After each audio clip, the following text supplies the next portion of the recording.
Hello friends, welcome back to my YouTube channel. আজকের ভিডিওতে আমরা শিখব টি এর উচ্চারণ কত ধরনের হয়ে থাকে। দেখো, টিকে কিন্তু আমরা কখনো তালব্য, কখনো ট, কখনো চ, কখনো থ এবং কখনো দ হিসেবে উচ্চারণ করে থাকি। যেমন এখানে উদাহরণগুলি লক্ষ্য করো। যেমন এখানে কি আছে, স্টেশন। ঠিক আছে, এইখানে দেখো এই যে টি, এই টি কিন্তু তালব্য হিসেবে উচ্চারণ হচ্ছে। সেকেন্ড এক্সাম্পলটা দেখো, কালচার। এখানে কিন্তু এই যে টি, এই টি এখানে চ হিসেবে, আবার এখানে দেখো এই টি থ হিসাবে, এখানে টি ট হিসাবে এবং এখানে টি দ হিসেবে ইউজ হয়েছে। তাহলে কখন আমরা টিকে তালব্য, কখন চ, কখন থ, কখন দ এবং কখন ট হিসাবে উচ্চারণ করব, সেটা যদি তোমরা জেনে না থাকো তাহলে কিন্তু ভিডিওটা পুরো শেষ পর্যন্ত দেখো। আশা করি তোমরা বুঝতে পারবে। তো চলো ভিডিওটা শুরু করা যাক। তাহলে প্রথমে আমরা দেখে নিই টি এর উচ্চারণ কখন তালব্য হয়।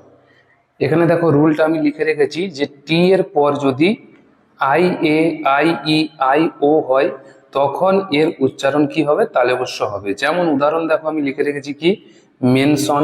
ঠিক আছে, দেখো এখানে টি এর পর কি আছে, আই ও, সেই জন্য এই টি এর উচ্চারণ এখানে কি হচ্ছে, তালব্য। একই রকম ভাবে সেকেন্ড এক্সাম্পলটা দেখো, পেশেন্ট। এখানেও দেখো টি এর পরে আই ই আছে, সেই জন্য তালব্য উচ্চারণ হচ্ছে। এবং থার্ড এক্সাম্পলটা কি, রেশিও। এখানেও কিন্তু টি এর পর আই ও আছে, সেই জন্য এখানে টি এর উচ্চারণ কি হচ্ছে, তালব্য হচ্ছে। তাহলে তোমরা বুঝতে পেরেছো যে টি এর উচ্চারণ কখন তালব্য হয়। এবার আমরা দেখে নেব টিকে কখন আমরা চ উচ্চারণ করি। ঠিক আছে, রুল দেখো দুটো আছে এর।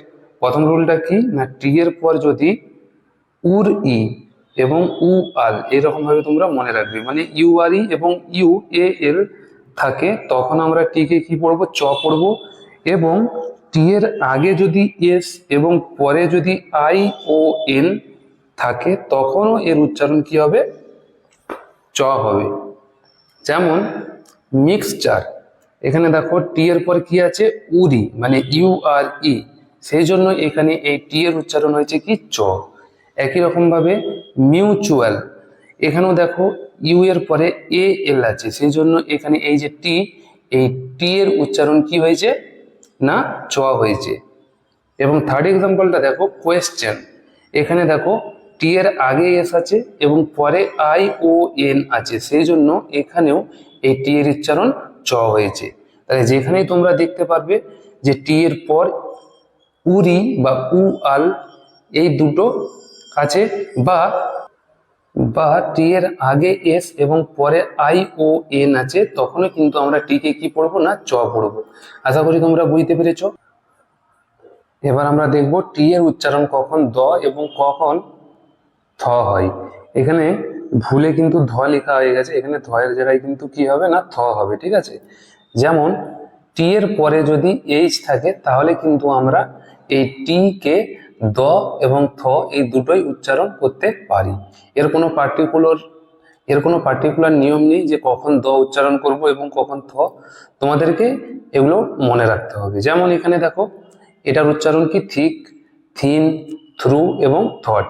এখানে প্রত্যেকটি ক্ষেত্রেই টিএইচ থ হিসাবে উচ্চারিত হয়েছে, কিন্তু এই এক্সাম্পলগুলো দেখো, দিস, দ্যাট, দেন এবং দেয়ার, এখানে প্রত্যেকটি ক্ষেত্রেই টি দ হিসাবে উচ্চারিত হয়েছে। আশা করি তোমরা বুঝতে পেরেছো। টি এর উচ্চারণটা ট কখন হয় সেটা কিন্তু আমি তোমাদের এখানে দেখাইনি। তার কারণ হচ্ছে আমি যতগুলো নিয়ম তোমাদেরকে আজকের ভিডিওতে বলেছি, ওই নিয়মগুলো বাদে যেখানেই টি থাকবে সেখানে টি এর উচ্চারণ ট হবে। সেই জন্য আমি টি এর উচ্চারণ ট কখন হয় সেটা আলাদাভাবে আর দেখাইনি।